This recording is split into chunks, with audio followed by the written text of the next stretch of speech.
Okay, dear friends, welcome to Aspire ACS.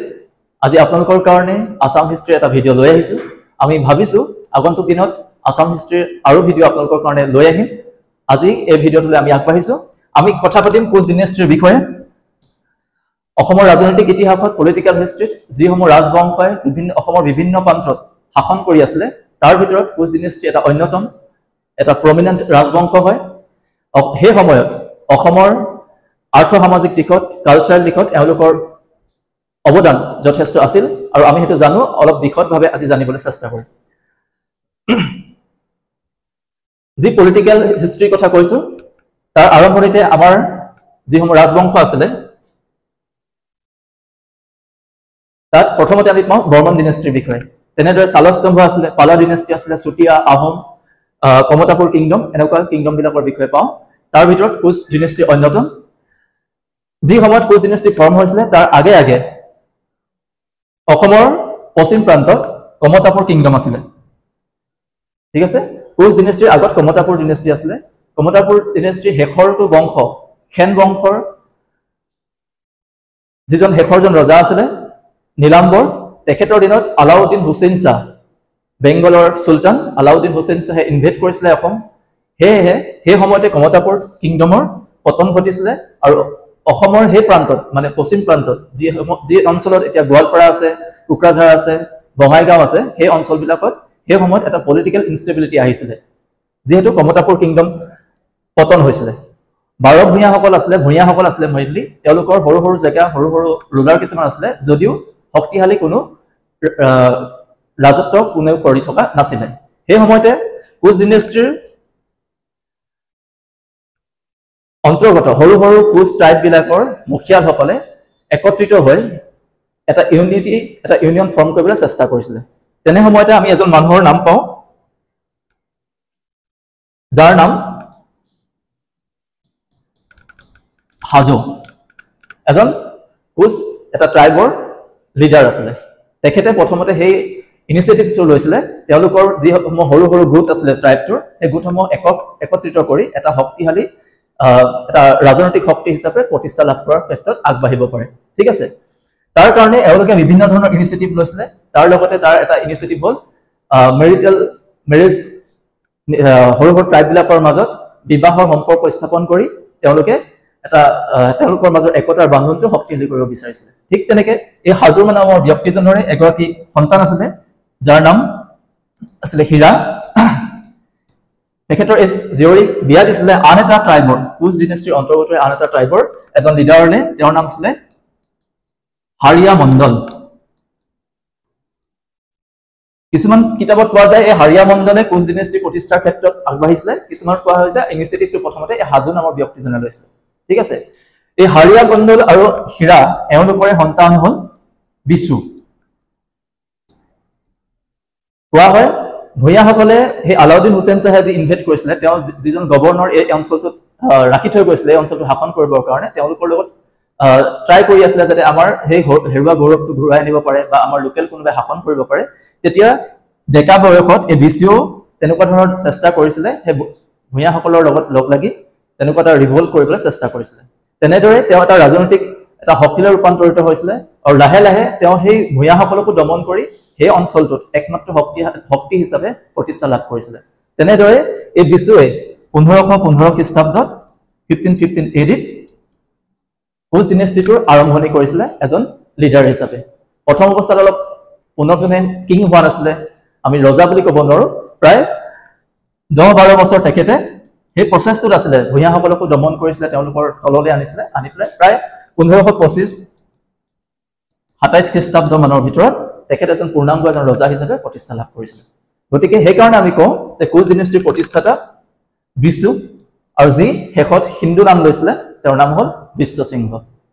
ঠিক আছে, এতিয়া আমি তেওঁলোকৰ যিটো ৰাজবংশ, সেই ৰাজবংশৰ কোনে কোনে শাসন কৰিছিলে, কোন আছিলে, তাৰ এটা চিনাকি হৈ লওঁ। তাৰ লগতে অলপ বেকগ্ৰাউণ্ড যিটো কথা ক'লো, এৰিয়াটো মই অলপ দেখাই দিওঁ। এখন হ'ল আমাৰ অসমৰ আপাৰ পাৰ্টটোৰ এটা মেপ হয়, যিটো পশ্চিম চাইড বুলি কৈছো। তাৰ সেই সময়ত ইয়াত গোৱালপাৰা আপোনালোকে দেখিছে, গোৱালপাৰা কিন্তু এইটো পাৰ্টতহে আছে এতিয়া। এইটো হ'ল আনডিভাইডেড গোৱালপাৰা। তেতিয়া ধুবুৰী, কোকৰাঝাৰ, বঙাইগাঁও আৰু গোৱালপাৰা একেলগে আছিলে। এই এৰিয়াটো যেটো ভুটানৰ এই পাৰ্বত্য অঞ্চল এটা আছে তাৰ তলৰ এই এৰিয়াটোতে সেই সৰু সৰু ট্ৰাইব বিলাক প্ৰথমতে আছিল যেতিয়া এই কমতাপুৰ কিংডমৰ পতন ঘটিছিল সেই সময় তেওঁলোকৰ ইনিচিয়েটিভটো এই অঞ্চলতে আৰম্ভ হৈছিল হেখলে কোচবিহাৰ ৰংপুৰ অন্তৰ্গত এটা বিশাল তেওঁলোকৰ ৰাজ সাম্ৰাজ্য গঢ়ি তুলিছিল ঠিক আছে নেক্সট পাৰ্টলৈ যোৱাৰ আগত এটা কথা কৈ যাও আমাৰ এসপায়াৰ এচিএস ইনষ্টিটিউটে এটা নতুন বেচ ষ্টাৰ্ট কৰিছে এডিআৰই 3.0 কাৰণে লক্ষ্য বেচ এটা কম্প্ৰিহেনসিভ পেকেজ লৈ আহিছে আপোনালোকৰ কাৰণে যত মক টেষ্ট 5000 কে বেছি এমসিকিউজ প্ৰেক্টিস কৰোৱা হ'ব গোটে সিলেবাসটো কভাৰ কৰা হ'ব যদি আপোনালোক ইন্টাৰেষ্টেড হয় তেতিয়াহলে আমাৰ কন্টাক্ট নাম্বাৰ আছে আপোনালোকে কন্টাক্ট কৰি যোগাযোগ কৰিব পাৰে ঠিক আছে গতিকে আমি পালো যে বিশ্ব সিংহ হল কোচ ডিনেষ্টিৰ প্ৰতিষ্ঠাতা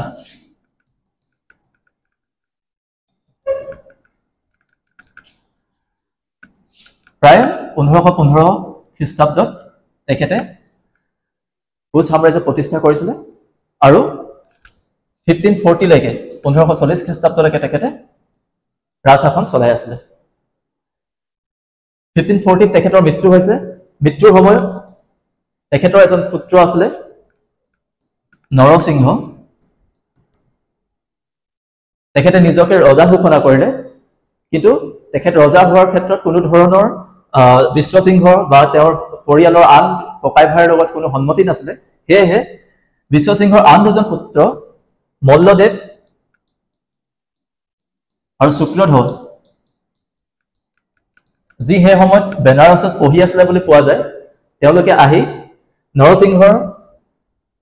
তেওঁ যেটো ৰিভল্ট কৰিছিল নিজকে ৰজা ঘোষণা কৰিছিল দমন কৰি মল্লদেৱ প্ৰথম ৰজা হৈছিল তাৰ পিছত বিশ্বসিংহৰ পিছত ৰজা হৈছিল মল্লদেৱ এই মল্লদেৱকে আমি জানো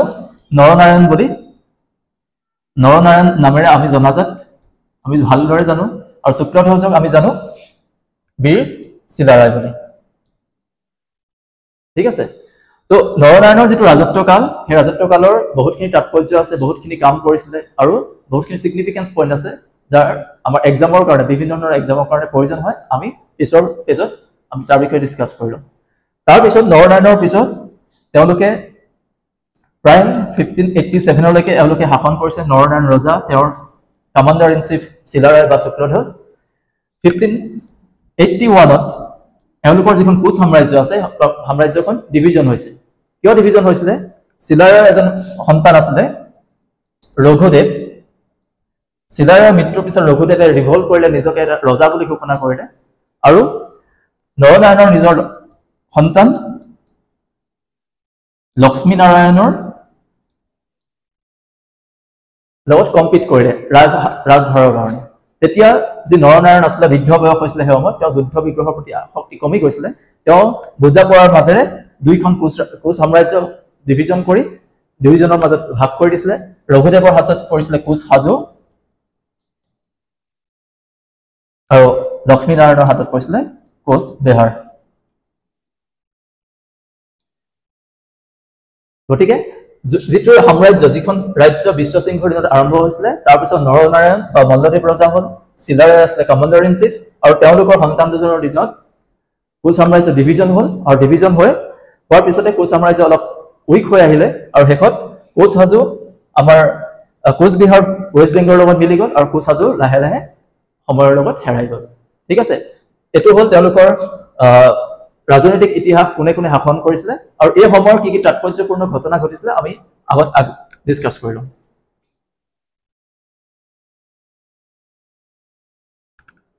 ঠিক আছে প্ৰথমে নৰনাৰায়ণৰ বিষয়ে অলপ আলোচনা কৰিম নৰনাৰায়ণ এজন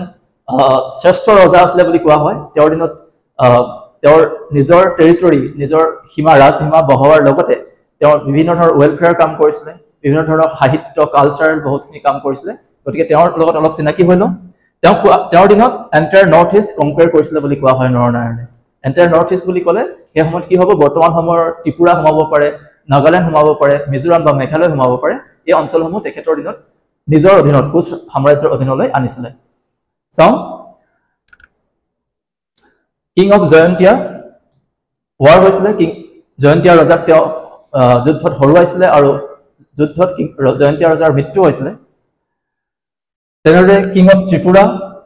কিং অফ সিলহেট ডিমৰুৱা আৰু দ্য আহোমছ দ্য আহোমৰ লগত যেটো কনফ্লিক্ট হৈছিল এটো এক্সট্ৰাকে আমি পঢ়িলম প্ৰথমতে এই চাৰিটাৰ বিষয়ে পঢ়ো সিলেট জেগাডোখৰ বিষয়ে আমি জানো যেটো জয়ন্তীয়া হিল আছে হে জয়ন্তীয়া হিলৰ তলতে সিলেট জেগাডোখৰ আছে এই সিলেটৰ তলত আছে ত্ৰিপুৰা গতিকে মই মেপটো দেখাই দিম হে অঞ্চলটো যেটো ত্ৰিপুৰা সিলেট আৰু জয়ন্তীয়া হিলছ আছে হে সম্পূৰ্ণ অঞ্চলটো নৰনাৰায়ণে চিলাৰৰ যেতিয়া সেনাপতি আছিল তেওঁৰ আন্ডাৰত কোচ সাম্ৰাজ্যৰ আন্ডাৰত আহি গৈছিল ঠিক আছে ঠিক তেনেকৈ একেবাৰে ইষ্ট সাইডত আহোমসকল আছিল আহোমৰ লগত তিনিবাৰ যুদ্ধ হৈছে হেখৰবাৰ তেওঁলোকে জিকিছে আহোমৰ ৰাজধানী গড়গাঁৱৰ পৰা আহোমৰ ৰজা পলাই যাব লগা হৈছে কোচৰ আক্ৰমণৰ কাৰণে গতিকে আহোম সাম্ৰাজ্য অৰ্থাৎ আমাৰ যেটো একেবাৰে ইষ্টাৰ্ণ পাৰ্ট আছে বা আপাৰ আসাম আছে হে অঞ্চলটো কোচ সাম্ৰাজ্যৰ অন্তৰ্গত হৈছিল গতিকে হেতু চাৰিব আমি ক'ব পাৰো যে নৰনাৰায়ণৰ দিনত এন্টাৰ নৰ্থ ইষ্টটো কোচ সাম্ৰাজ্যৰ ভিতৰত আহিছিল ঠিক আছে ডিমৰুৱা আমাৰ নগাঁৱৰ এটা অঞ্চল হয় হে সময় নগাঁৱৰ এটা অঞ্চল হয় গতিকে হে মিডল মধ্য অসমৰ হেতু কভাৰ হৈ গৈছিল ঠিক আছে লগতে হিৰিম্বা কিং অফ হিৰিম্বা বুলি কোৱা যায় আমাৰ ডিমাপুৰৰ যেটো অঞ্চল এতিয়া নাগালেণ্ডৰ এই অঞ্চলটো কোচ সাম্ৰাজ্যৰ অন্তৰ্ভুক্ত হৈছিল নৰনাৰায়ণৰ দিনতে ঠিক আছে হে কাৰণে কোৱা হয় যে নৰনাৰায়ণে এন্টাৰ নৰ্থ ইষ্টটো কনকুৱাৰ কৰি লৈছিল তেওঁৰ ৰাজত্বকালত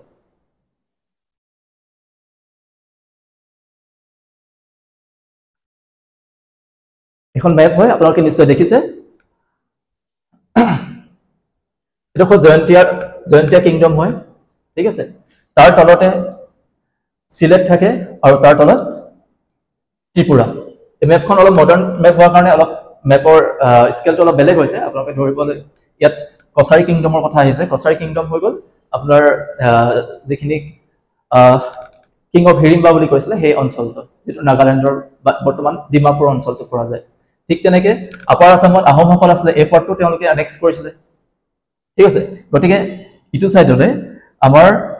কৰতোৱা নৈৰ এটো পাৰে ৰংপুৰ আৰু কোচবিহাৰ এই অঞ্চলটো তেওঁলোকৰ প্ৰথমতে আছিল গতিকে ইয়াৰ পৰা যদি আমি চাওঁ এই বিস্তৃত অঞ্চলটো কোচ সাম্ৰাজ্যৰ অন্তত আহি গৈছে গতিকে সেই কাৰণে কোৱা হয় যে এই এন্টাৰ নৰ্থ ইষ্ট অঞ্চলটো কোচ সাম্ৰাজ্যৰ তলত আন্ডাৰত আহিছিল কাৰ দিনত নৰনাৰায়ণৰ দিনত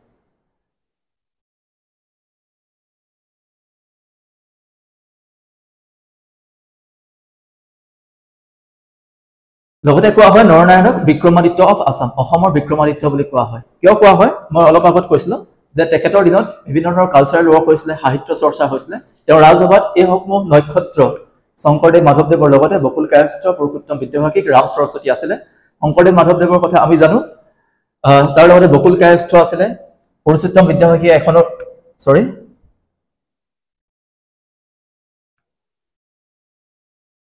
পুৰুষোত্তম বিদ্যাভাষিকে এখন গ্ৰামাৰৰ ব্যাকৰণৰ এখন কিতাপ লিখিছিলে ৰাম সৰস্বতীয়ে মহাভাৰতৰ অনুবাদ কৰিছিলে এজন আছিল অনন্ত কণ্ডলী যি ভাগৱত পুৰাণ অনুবাদ কৰিছিলে বকুল কায়স্থ আছিল এখন বুক আছে আপোনালোকে নামটো শুনিছে চাগে লীলাৱতী ভাস্কৰাচাৰ্যই লিখিছিলে মেথমেটিক্সৰ এখন বুক হয় তাৰ অসমীয়া অনুবাদ কৰিছিলে বকুল ঠিক আছে আমি শংকৰদেৱ আৰু মাধৱদেৱৰ কথা জানো নৱ বৈষ্ণৱ ধৰ্মৰ প্ৰচাৰক শংকৰদেৱ প্ৰথম অৱস্থাত আমাৰ মাজুলীত আছিল বা আমাৰ আপাৰ আসামতে আছিল আহোম সাম্ৰাজ্যৰ অন্তৰ্গত অঞ্চলসমূহতে আছিল পিছলে আহোম সাম্ৰাজ্য বা আহোমৰ স্বৰ্গদেৱসকলৰ লগত কিবা এটা কনফ্লিক্ট হৈছিল আমি অলপ জানো যি অলপ ব্ৰাহ্মণ্যবাদৰ প্ৰচাৰটো বাঢ়ি গৈছিল শংকৰদেৱৰ জোৱায়েকক হত্যা কৰিছিল বুলি আমি পাওঁ সেই কাৰণে শংকৰদেৱে ইয়াৰ পৰা আঁতৰি গৈ কোচ সাম্ৰাজ্যত সোমাব লগা হৈছিল তাত আশ্ৰয় ল'ব লগা হৈছিল আৰু নৰনাৰায়ণেও তেখেতক পৃষ্ঠপোষকতা আগবঢ়াইছিলে অৰ্থাৎ ৰাখিছিলে সন্মানেৰে আৰু তেওঁৰ দিনতে নৰনাৰায়ণৰ ৰাজসভাত থাকিয়ে শংকৰদেৱে তেওঁ জীৱনৰ শেষৰ ফালে কৰা কামখিনি কৰিছিলে ঠিক আছে এটা এক্সাম্পল আমি কথিত আছে যে নৰনাৰায়ণে ভুৰুকাত হাতী ভৰুৱা বুলি এটা কথা কৈছিলে ৰাজসভাত আৰু শংকৰদেৱে একেৰাতিৰ ভিতৰতে গুণমালা নামৰ যিখন গ্ৰন্থ আছে এই গ্ৰন্থখন লিখি পেলাই ৰজাক উপহাৰ দিছিলে আৰু ৰজাই যথেষ্ট ভাল পাইছিলে আৰু শংকৰদেৱৰ প্ৰতি তেওঁৰ যি শ্ৰদ্ধা সেই শ্ৰদ্ধা বাঢ়ি গৈছিলে তেনেকৈ মাধৱদেৱ আছে মাধৱদেৱৰ শেষৰ ফালে জীৱনৰ শেষৰ ফালে কোচ সাম্ৰাজ্যৰ অন্তৰ্গত কোচবিহাৰ অঞ্চললৈ যাব লগা হৈছিলে আৰু তাতে থাকি শংকৰদেৱে এৰি যোৱা আধৰুৱা সেই কামখিনি নৱ বৈষ্ণৱ ধৰ্মৰ কামখিনি তেওঁ তাত আগবঢ়াই নিছিলে গতিকে সেইবাবে কোৱা হয় নৰনাৰায়ণক অসমৰ বিক্ৰমাদিত্য